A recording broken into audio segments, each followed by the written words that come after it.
আমি পাঞ্জাবি টুপি পরার কারণে যেই গ্লানির মধ্যে দিয়ে গেছি, একটা মেয়ে টি শার্ট পরবার কারণে যেন তার গ্লানির মধ্যে দিয়ে যাওয়া না লাগে। দেখেন, আমি যদি দিনের কথা বলি, আমি তার বারবার বুঝাবো, দিনের অ্যাপ্রোচে বুঝাবো।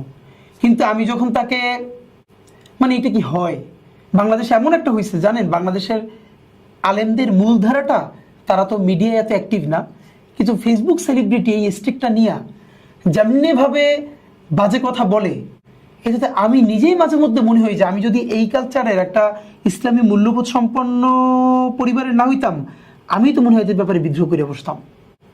মানে একটা দাড়ি, আপনার শুধু এটা বলি, আমাদের গত পরশু কনসার্টে 5 জনের একটা ব্যান্ড, বাংলাদেশ রেবেলস, এর মধ্যে যিনি লিড ভোকাল খেয়া আপু।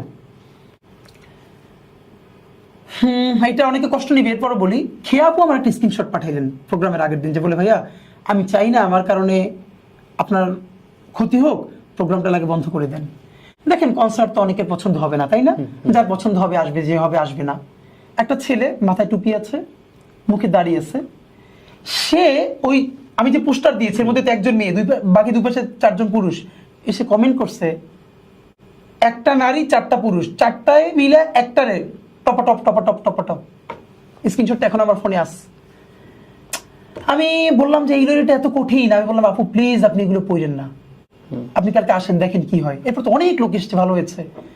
এবার আপনি ভাবেন, একটা মেয়ে যে হয়তো হিজাব নিকাব করে না কিন্তু ইসলামী মূল্যবোধ ভালোবাসে, সেই মেয়েটাকে যদি দেখে এরকম, এখন আপনি ওই ছেলেটার গিয়ে দেখবেন কি জানেন, হয়তো ওর পুরো ট্র্যাডিশনের মধ্যে অরিজিনাল ইসলামিক কেউ নাই, সে হয়তো একটা টুপি ধরেছে, দাঁড়িয়ে রেখেছে, এবং সেইটাকে আবার সোয়াব মুড়ি করে গাড়িটা দিতেছে, কিন্তু সে কতবার ক্ষতি করতেছে দেখেন।